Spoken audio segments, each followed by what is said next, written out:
Welcome to the Movie Cheer Podcast, the show for movie fans. I am your host, AP, aka Mr. Movie Cheer, and on today's episode of the Movie Cheer Pod, it will be a headline topic of the best 1998 movies. That's right, we're going to take a step back in time again, but this time we're going to the 90s, and I'm going to be looking at 4 movies from the year 1998. This is one of those episodes where it could easily be a round 1, a round 2, a round 3 episode, and I'm sure later down the line I will do a round 2 of 1998 movies, but I picked out 4 today which I've really enjoyed watching and I think they're really good to discuss. So that'll be today's headline topic, best movies of 1998. But before I get to today's headline topic of today's show, as always, before I start off any show, I start off with a segment called Not So Worthy Blockbuster Housekeeping. This is the part of the show where I discuss what's going on with the channel and discuss what's going on with the blog, and it's just a general easing in chit-chat for the rest of the show. So, first of all, what's been going on in Movie Cheer Town this week on Not So Worthy Blockbuster Housekeeping? First of all, the latest video this week on Thursday, a new video, another what I've been watching in the movie collection video, the second one. This is going to be a continuous series, I suppose, over the next couple of months, where I just discuss which movies I've been, watching recently from the collection behind me. I picked out 6 of those movies that I'd been watching recently, and it was fun. It was fun just going over them and just doing a kind of a deeper dive, because obviously on this show I'm discussing different movies I've watched throughout the week. But it's cool just to discuss which ones, just get a big stack of movies out and say, I've been watching these, discussing what I've enjoyed, more about them, and it's fun. Look, it's a movie channel. I like discussing movies. What else has been going on? Latest blog post on moviecheerpodcast.com. I've done a recent blog post on the movie The Lighthouse. This was a movie directed by the guy who directed the what was it called? The Northman movie. So his first movie he directed was The Lighthouse, and basically I'm on a bit of a kick of Robert Pattinson movies at the moment after obviously the Batman coming out this year. Watching the Good Time movie the other week, and I watched The Lighthouse as well. It's a really good movie, very interesting movie, very bizarre movie. I think the title of that blog post this past week is Weird Things Happen at This Lighthouse, and basically the movie stars Willem Dafoe and Robert Pattinson. And it's very much like these. It's set in the 1820s or something like that. It's like set like a very long time ago. These two men, like an elder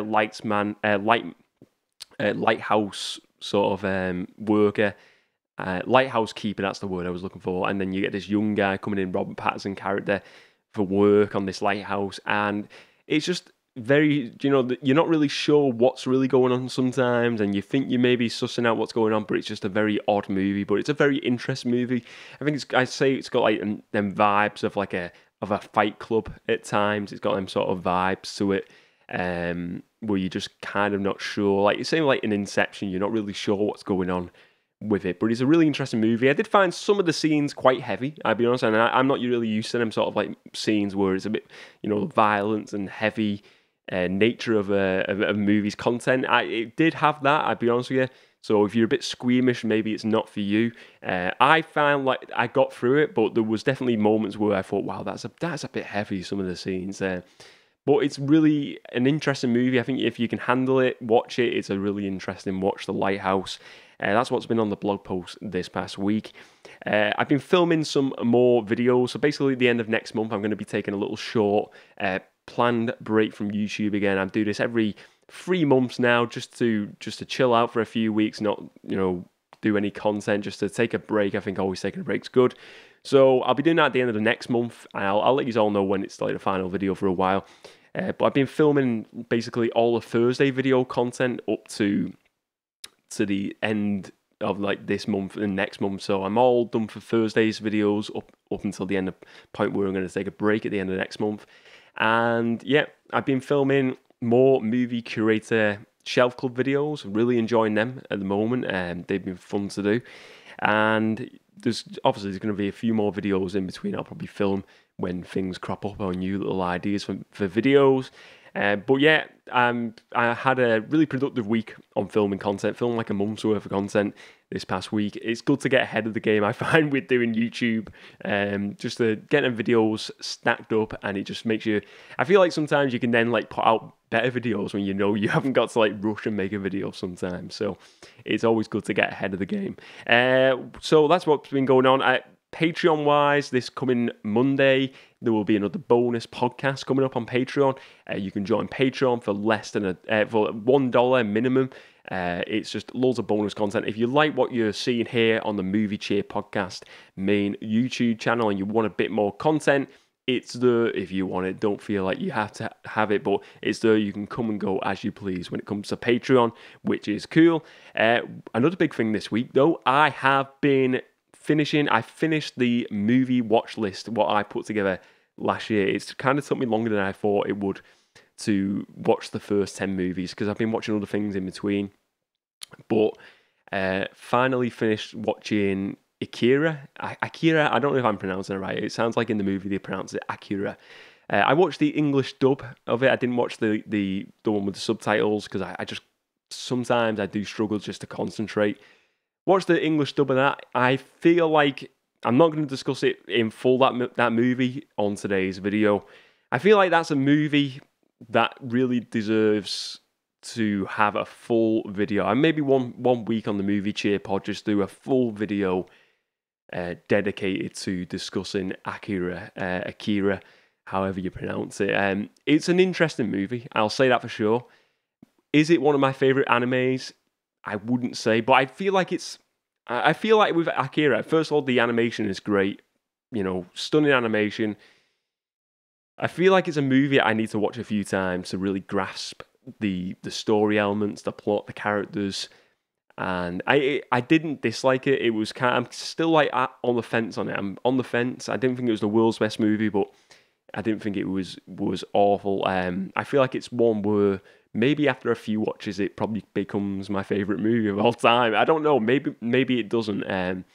It just feels like a movie I need to give a few more watches to, a few more viewing sessions. And I mean, let me know if you've watched Akira. What are your thoughts on that movie? Do you feel like very similar thoughts to myself, where you feel like it maybe first watch? I mean, I remember watching it years ago and just couldn't get it, and then I didn't watch it all, and I didn't give it enough time. Watched it all, and it's like it's over 2 hours. This movie, it's definitely, like I said, it's an interesting watch, and it's one I would definitely like to give a second viewing, a third viewing, to just to grasp things a bit more and try and understand the story and get a full, complete like outlay of what's going on with things, an understanding of what's going on with things more. But yeah, I've watched that, so I'm going to be updating my movie watch list of 10 movies that need to go on that list. Obviously, I've got the big reserve list where if anyone recommends movies, it goes in that reserve list. So when I finish the main list, then I get to pick out some more of them movies from the Movie Cheer Town community, which is awesome. So I'll be doing that this week. But anyway, that's not so worthy blockbuster housekeeping for this week over and done with. Let's move on to the headline topic of today's show. So, 1998 movies, the best movies of 1998. I've got 4 movies to discuss, ladies and gents, a very varied bunch for today's headline topic. So let's deep dive into this. Let's go for it. The first movie I'm going to discuss is the movie Wild Things, released in March of 1998. This movie stars Kevin Bacon, Neve Campbell, Matt Dillon, Denise Richards, and Bill Murray. And this is a thriller. The genre is like a thriller, this movie. And basically, the premise of this movie is Matt Dillon's character, who is this counselor at this school, is accused of sexual crimes against a student, against 2 students, Denise Richards' character and Neve Campbell. I won't get into spoiler territory with this movie because I feel like if you've not watched this before, or maybe you've not watched in a while, the twists and turns in this movie, I wouldn't want to spoil it, so I won't get into spoiler territory. But he gets accused of crimes pretty early on in this movie, Matt Dillon's character. But the way they show it, they don't really show the crime, so you're kind of not sure whether he is guilty of the crime or whether he is innocent of the crime. And it kind of like, it goes fade to black, and then you're kind of like left to wonder whether he's guilty or not. And it is a very, very good movie. But I will say, kind of like maybe like 30, 40 minutes, and maybe the first part of the movie, the first act, it felt very like generic. It wasn't bad, but it felt like I've seen this sort of movie before. It's like a whodunit and the mystery, and it felt obvious. And then it just took twists and turns, this movie, where I just didn't see them coming. And I was just surprised. And then I was like, let's scratch my previous thought. This movie it's a surprise, because you don't realize, you think one thing's happening and then something completely out of the blue happens. And it really is a really, really decent movie. As thrillers go, I think it's a really decent movie. A good cast. Kevin Bacon in there, Bill Murray. Bill Murray plays the lawyer of Matt Dillon's character, the counselor. I think Neve Campbell and Denise Richards. Neve Campbell, obviously, a lot of people would know from the Scream series. Denise Richards, she was one of the Bond girls, wasn't she? I think in one of the Pierce Brosnan ones. They both play really good roles in this as well. Really well-constructed movie. But I think it's a really decent movie. And it's one I'd heard of over the years, but I never got around to watching. I'm glad they've got this like 4K release coming soon. So I heard about it more recently. I thought, let's give this movie a watch. And I'm glad I watched it. It was definitely not a movie that is suitable for children. I would say the sexual scenes in this movie are definitely not suitable for kids. But what is also interesting with this movie, at the end of the movie, and don't miss on the end credits. The end credits of this movie basically fill in a lot of the gaps, because you kind of get to the end of this story and you're like, what have I just watched here? What have I just watched? The twists and turns, and you're like, I can't believe this happened. And you get to the end of the movie, and the end credits definitely the version I watched, it must be on all the theatrical cuts, I'm pretty sure.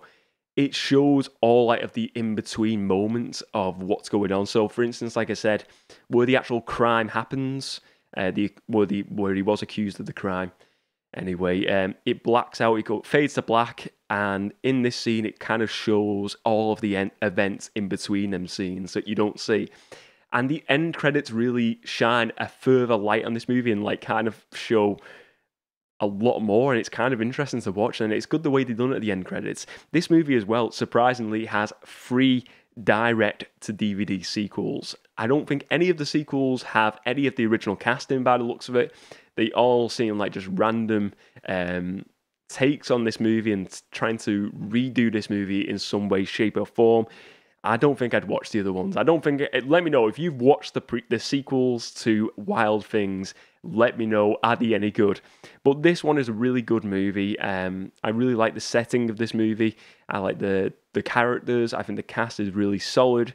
And I think it's a really gripping story. I think when you get to a certain point, it just sucks you in this movie to all the twists and turns of what's going on with this. And you think it's going one way, and it'll just send you a completely other way for sure, this movie.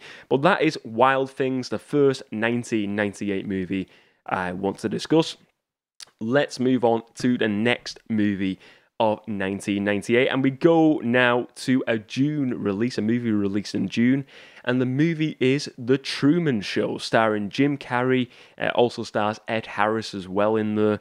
This is like a comedy drama movie, The Truman Show, and a very, very different movie from what you would have seen with Jim Carrey in the likes of Dumb and Dumber. A lot of his other comedies like The Mask. It is a very much going into this drama side, and I think Jim Carrey does it really well. I've seen it in like Man on the Moon is a very different movie and a very dramatic movie, and he really shows his performance in these type of movies. And Eternal Sunshine was another one like that. So Truman Show, basically the premise of this story is, it's set in the world of like reality TV. Reality TV is like in a boom. This is like I said, 1998 movie, but reality TV is coming in.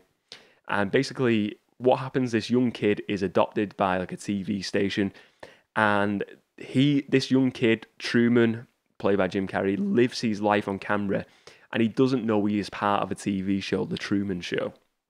So he has lived up, he's like in his 20s, his 30s, all his life has been filmed to the outside world, and he's living in this, on this set, this location, this small island that he can't leave, and they put like they put like big river tides coming up against him, so he can't leave this island. They do like fires on the road, so he can't leave, make him sort of like paranoid about leaving the place.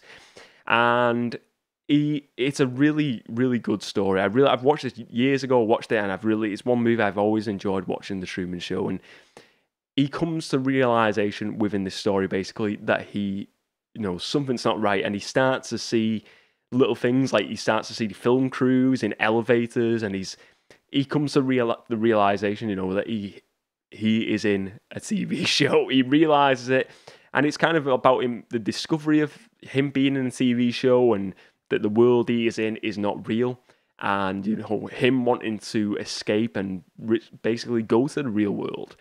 And it is an absolutely fascinating movie. Like I said, Jim Carrey, absolutely solid performance. And Ed Harris plays the creator of the TV show.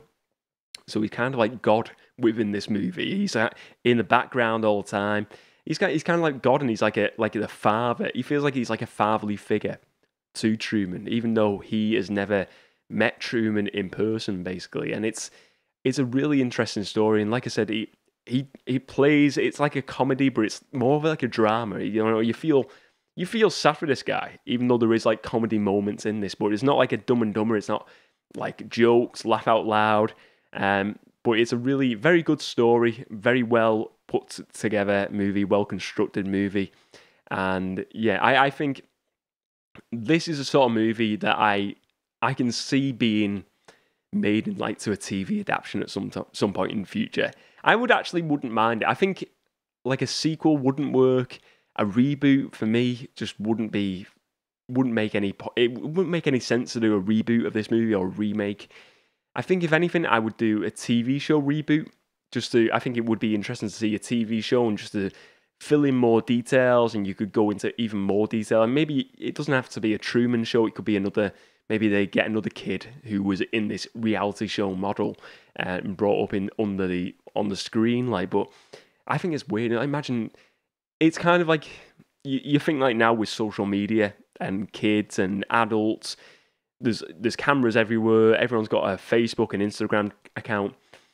It wouldn't surprise me in this day and age that this becomes a thing in the future where like a kid is adopted into a TV network or by a social media thing, or we get something like this. It just feels like it feels on the nose with what we are seeing, that people just put way too much stuff on social media and everything is filmed now. And it feels like this is just like, you look at this and it's like, this could be what we see in the future. Really, it feels like that sometimes watching this. I don't know if you feel the same. I feel like it's very much, I'm looking at this and I see the themes and I'm just like, wow, this is a really smart movie. Really smart. But Truman Show, another 1998 really good movie.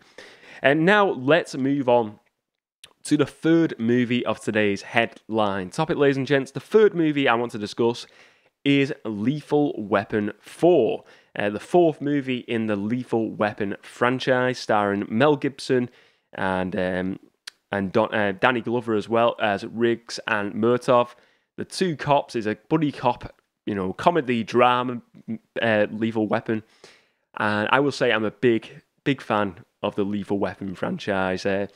The first couple of movies are definitely my favourite. This probably isn't my favourite Lethal Weapon movie, but I still think it's a decent movie. And it's kind of like a sign-off, this movie, for a lot of the characters in a way. It feels like it's like a nice send-off. You get this big family moment at the end of it where they're like kind of like in the hospital where Murtaugh's daughter has just had a kid, and it's they have like this big family moment where they take a picture. And it feels like a send-off to the franchise, which I think is a really good franchise for the four movies that they give us in the Lethal Weapon. This time around, basically, Riggs and Murtaugh, who are these cops who are taking on the triads, the Chinese triad gangs, and you've got Jet Li in there, who's, famous martial art actor, really great really decent performance in this, Jet Li. He is the villain of the piece, really, in this one. And it's a really good movie, I don't think it's like the worst. always in the. I think just that I've watched the first and second one way more times than the other two movies, but the first and second movie are definitely my favourites. But the fourth one, like I said, it's a decent send off. Really good. If you like all the Lethal Weapon movies, you'll like this one. If you like action, 80s action, you will like Lethal Weapon 4, even though it was a 90s movie. It's a really decent watch. What I will say is interesting as well, when I talk about like the final send-off to this movie, there's been so much talk recently of them doing a Lethal Weapon 5. And I kind of like... The fan of me, the Lethal Weapon fan of me, would want to see a Lethal Weapon 5, but then I think, is it just a step too far? This movie felt like this was like the end in the road. This was the final piece to the puzzle. It felt like if they'd done any more, it would be a bit of a cash cow. They were just doing it for the money. And I kind of feel like that with a Lethal Weapon 5. So apparently now we're up to a point where HBO Max have apparently give the green light to Lethal Weapon 5. Richard Donner was originally attached to direct before he passed away recently. I think it was like last year or this year. And apparently now Mel Gibson, who is obviously a really acclaimed director in his own right, is apparently going to be stepping into the director's chair to star and direct in this movie. And I know they've done like the TV show spin-off as well, which is like a remake, a reboot of with the same characters, and that kind of fizzled out after like a season or two. Would I want to see it though? I just don't think it'll work now. I think it's gone too far. I'm not saying they can't come up with a good story, and maybe they do, and maybe they prove a lot of people wrong, maybe myself included, that Lethal Weapon still has legs. But I don't know. I think some things are better left to just, let's leave them behind. Let's focus on newer movies, newer franchises. And I feel like that way with Lethal Weapon. I feel like if they did another one now, it would just be a step too far. And Lethal Weapon 5 for me is not something I want to see. And I think it's one of these as well where it's been greenlit. Will it happen? Apparently the script has been put together, or it's being put together. But is it going to be filmed? It's been talked about for years. It must be over 5 years now. It's been discussed. It's been rumored, and they've had I think when they had like a reunion a few years back, they were like it was all talk for a sequel and stuff like that, and it kind of fizzled out again. So maybe we don't see it. But what I will say, the memory of Lethal Weapon is not tarnished by Lethal Weapon 4. Lethal Weapon 4 is a really good movie in the franchise, and for me, like I said, the perfect send-off to a really great bunch of characters here. Really enjoyed this movie, and for a 1998 movie, it is solid. 10 out of 10, definitely well worth checking out. Let's move on now to the final movie of today's headline topic, and the final 1998 movie I want to discuss is Small Soldiers. That's right, Small Soldiers. Released in July released in the US in July and in the UK in June of 1998. Now, basically, some of the notable names in Small Soldiers, you get Kirsten Dunst in there from Spider-Man fame. You've actually got basically the toys. Let's talk about the premise first of all of Small Soldiers. Premise of this movie is you get these two toy creators who get access to all chips and stuff like that, like these super chips. And basically they start this new toy line, and you have like these soldier characters and these like good guy characters who are like these monsters. And they put these sort of like government chips in these toys to make them talk. But it turns out the chips they put in them are like too high grade. The toys come to life, and they get sent to this toy shop with this kid, and basically they start the soldier ones, the villains of the piece. One of them, the leader, Major Chip Hazard, is voiced by Tommy Lee Jones. Can't get my words out properly here. And the leader of the good guys, Archer, is voiced by Skeletor himself, Frank Langella. And basically, the villainous toys just cause havoc in the town, in this toy shop.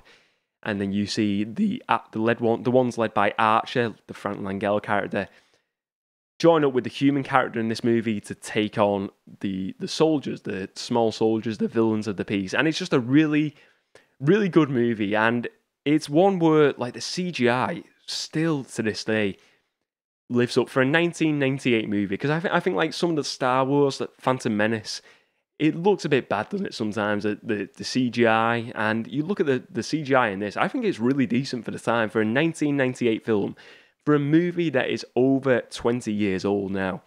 It's pretty solid. It's pretty solid. Sure, it would be 10 times better today, I'm sure. But I think it is a really a good effort for the time, and really still is viewable now. But I think it's a really fun movie, this. It's just, toys coming to life, causing havoc in the world, and now they've got to take on and take down the evil toys. Kind of like a Gremlins kind of vibe to this movie, I would say. Really enjoyable movie. One I would watch constantly as a kid growing up. 1998 was definitely a childhood movie for me. This movie, Small Soldiers. Remember having it on VHS originally, and now got it on DVD behind me in the collection. It's one that I've definitely given a lot of road time to over the years, watched it a good few times, and still to this day, find it very enjoyable movie indeed. So, Small Soldiers is, I think it's a, perfect movie to end this topic of 1998 movies off with today. Some great movies in 1998. Like I said, I could easily discuss this could be a round 2, a round 3 video of 1998 movies, some really cracking movies of that year. But these were just some of my favourites, some of the ones that I really enjoyed. And Small Soldiers, I think Small Soldiers and Truman Show, for sure, are my favourites out of this 1998 bunch I've discussed. They're really great movies. And I think 1998 has really given us some solid movie efforts over that year, and some really treats for us cinema fans, definitely, for sure. But anyway, let's move on with the headline. Let's not move on with the headline topic. Let's move on with the rest of the show. And let's move on to the next segment of today's show. It's time for the Movie Variant Showdown segment of the show. Are you ready?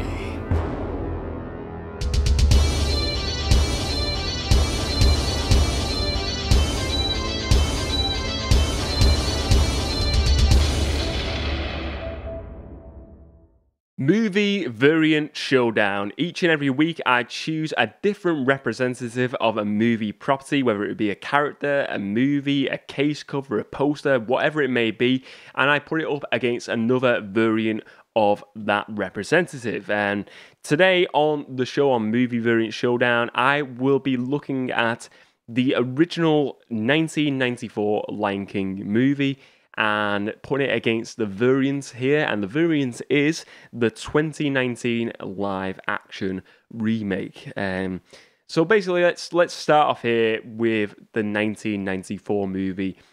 Super special movie for me. I love this movie. The music of Lion King, the story, the animation. The animation is just wonderful to look at. It's just, especially during the songs, when they're doing the songs. It's really colourful, it's just bright, it's just really something that makes you happy to watch. It's really just really great animation. As I said, the story is great, the music is fantastic. I think the musical numbers are great, but then you've got the equally superb Hans Zimmer score as well in the fantastic. I think the voice cast is great. Jeremy Irons as Scar is a notable one. He is superb. And you have James Earl Jones as Mufasa, equally fantastic. Just for me, a childhood classic movie, The Lion King. One I will always enjoy. I think it's a timeless classic for me, and I think for a lot of people would say that for this Disney movie. Let's move to the live action remake, and I will say this was one I was super excited to see, and really, one I was really looking forward to for a while, because I watched the Jungle Book remake, really enjoyed that, and it was by Jon Favreau, who was directing it again, who directed the Jungle Book one. So then we get this live action one, and it was very, basically the same story, same characters, same music, some slightly different musical arrangements in there, I suppose, but basically an identical movie. But it was lacking the character of the original movie. Do you know, the lions? I think the lions talking and and like singing and stuff like that. It just didn't work for me, especially the lions speaking to each other, all the animals. It just looked a bit odd. It didn't look right. It didn't. Like, I think Jungle Book done it a lot better. I think it worked better in Jungle Book for some reason. Here, I just didn't feel like it worked with the lions. Like I said, it felt like it lost a lot of like life and character, especially with the musical numbers as well. Whereas the original movie had a lot of like color and vibrancy around it. It just lacked all that. All that was stripped away. We didn't see any of it as much as we see in the original.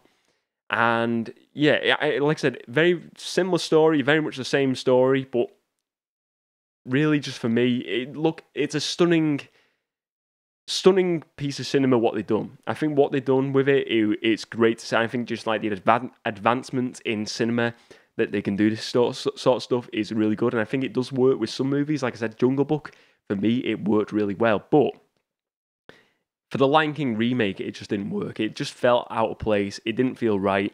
And it just wasn't for me. As a fan of the original movie, maybe it's because I'm such a big fan of the original. Maybe if you go into watching this, maybe like a kid now growing up who watches that remake for the first time, the first incarnation of Lion King they love it, and they watch the original, maybe they don't like it as much. I did that with the Aladdin one. I really enjoyed the Aladdin remake, but I did like the animated one as well.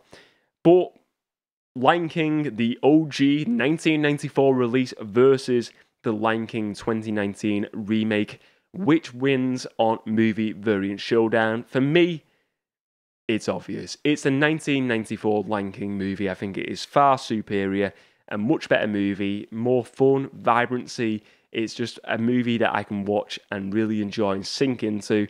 I can't do that with a remake. So today, 1994 Lion King wins through on movie variant showdown. Next, let's move on to movies for the weekend. So movies for the weekend this week, I've got two choices as always, and I've got, first of all, this movie I want to discuss. This is Spinal Tap, the first movie that is going on my discussions today for movies for the weekend.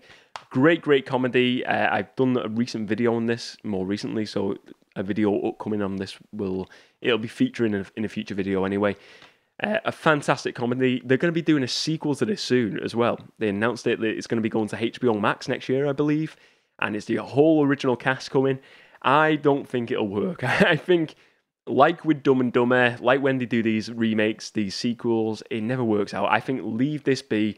I'm happy with just one Spinal Tap movie, but it's a rockumentary following this band on the road. It's a comedy, and it's some of the best laugh out moments in this movie. For me, the best moments would be, I love the Stonehenge scene where they're singing that song, and when he's like showing all these guitars to the director. That moment where he's showing the guitar and the amps, amazing. So this is Spinal Tap. And the second movie I want to discuss is The Living Daylights. Now, this is one I said last week on the show where I watched License to Kill, or I was going to watch it. Watched that this past week, really enjoyed it. And I want to this is the first movie in the Timothy Dalton series of James Bond movies. He's only done 2. And I want to give this a bit more time because I watched it initially years ago and I didn't think much of it. So I want to give it a second chance because I give License to Kill a second chance and really enjoyed it. So I'm going to give The Living Daylights another go and check this out, see what I think of this movie. But yeah, they're my recommendations for this weekend, ladies and gents, for movies for the weekend. Let's move on now with the rest of the show. The Amazon Top 10 is approaching. Prepare yourself. 10, 9, 8, 7, 6, 5, 4, 3, 2, 1. The Amazon Top 10 has arrived.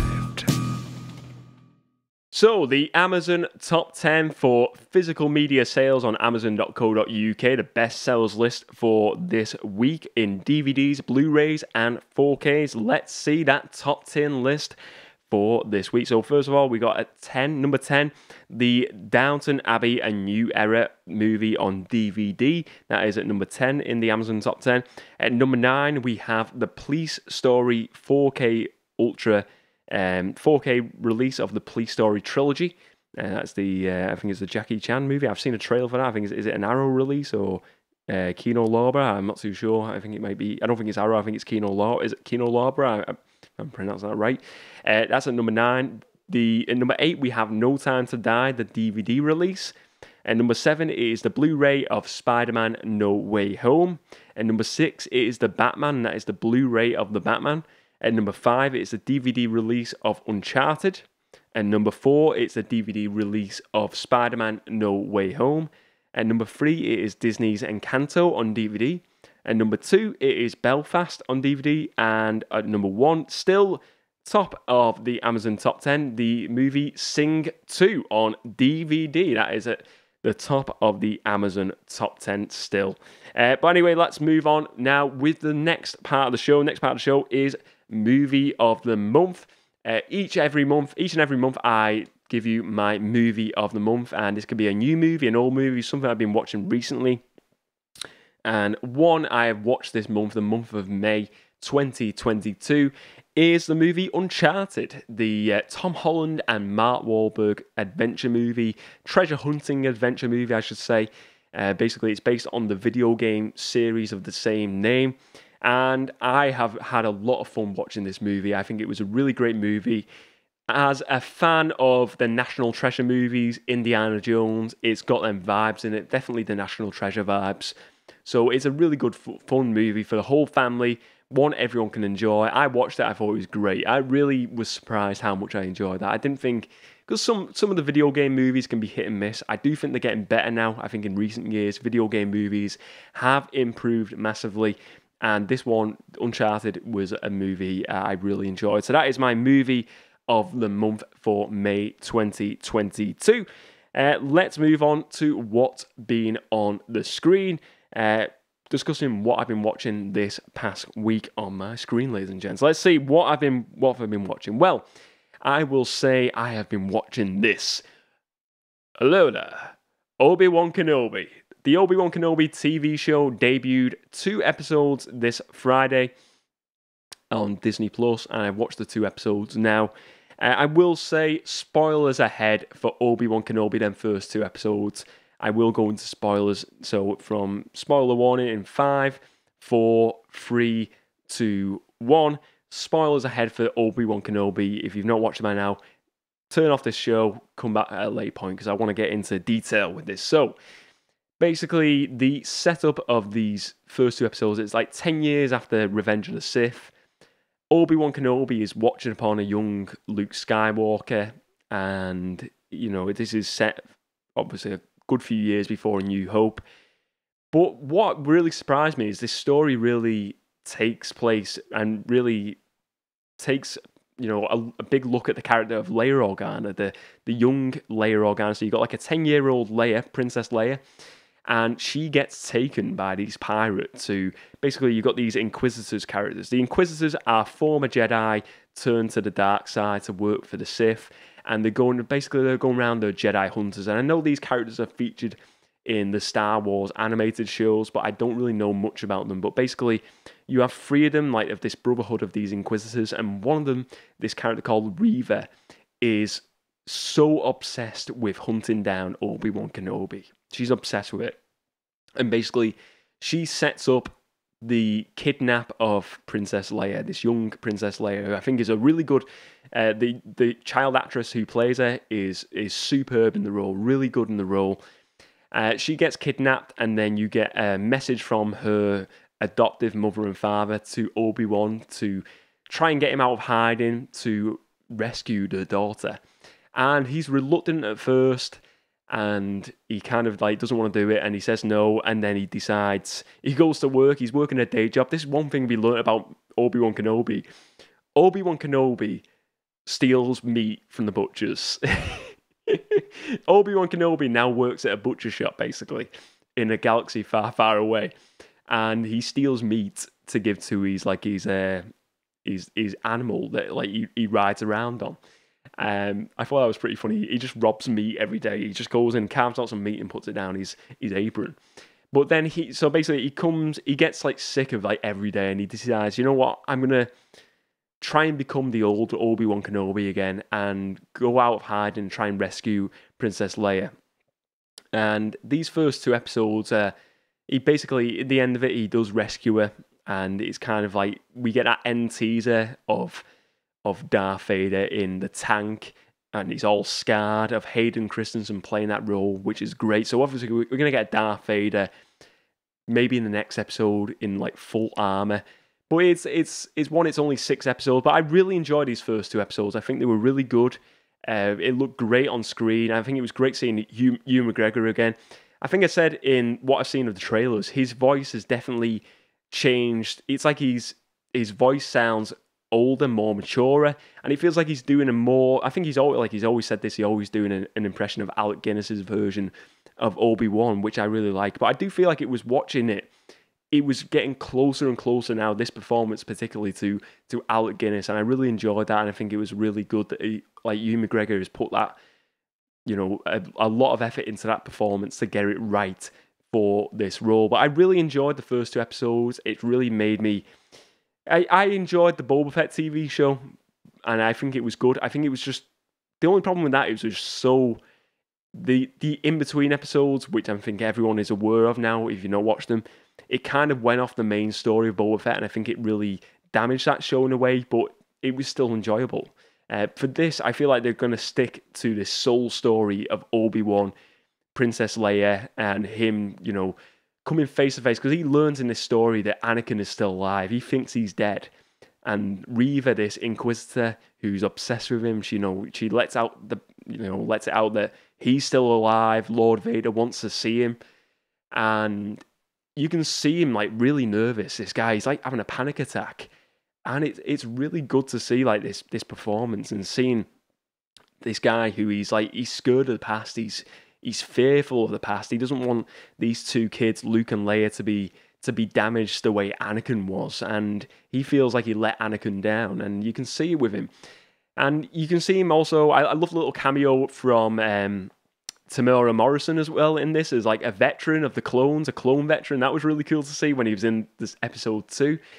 But you see it, I think this is building up to a Qui-Gon Jinn cameo at some point as a Force ghost with Liam Neeson returning. It feels like it was from the first episode, from the word go, he's kind of like looking for Qui-Gon Jinn for guidance, and it feels like it's too on the nose, but I feel like if they're promising it and they're kind of like teasing it too much, it would be disappointing now for Star Wars fans if they didn't give us that performance of Liam Neeson returning as a Force ghost. So I think we will see him at some point in maybe it'll only be like at the end of the show for a brief moment, but I think that would be nice to see. I think just to kind of like tie it all up with them prequel movies, but I really enjoyed it. I'm looking forward to episode 3 now. Really do wish they would have given us all the episodes, but I think it's, again, I've said this before, where it's the whole point of it. They want us to talk about it and discuss it online, and build that excitement for the next episode. So I really understand why Disney Plus does this, but a really solid effort for a show initially that I wasn't like super pumped for. I was thinking, I don't know, maybe it's just too much Obi-Wan Kenobi, but I will say I really enjoyed it. I think it's a really solid effort. Definitely for me, above the Boba Fett TV show, on par with Mandalorian so far from these 2 episodes. Really solid Star Wars show, and I can't wait to see more of this season, so it'll be fun to see, but really enjoyed that.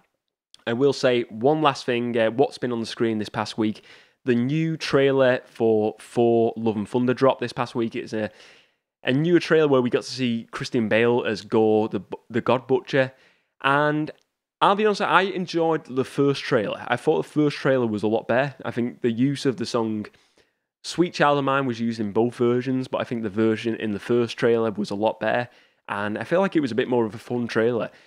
It was good, though, to see Christian Bale as Gore the God Butcher, and I'm kind of at this point now with the trailers where I feel like I've seen enough now, and this is where the Doctor Strange got me, where it was like they were showing way too much, and I feels like they shown like Russell Crowe in this trailer. I feel like they should have just left it, not showed him in this, and it feels like they show too much sometimes. So I'm not going to be watching any more trailers. But it was good to see Christian Bale on screen. I love them sort of like the black and white shots of Thor and Christian Bale's character of Gore when they're obviously doing some sort of like meetup or a fight scene. That looked amazing. It looked really cool, like a Sin City vibe to it.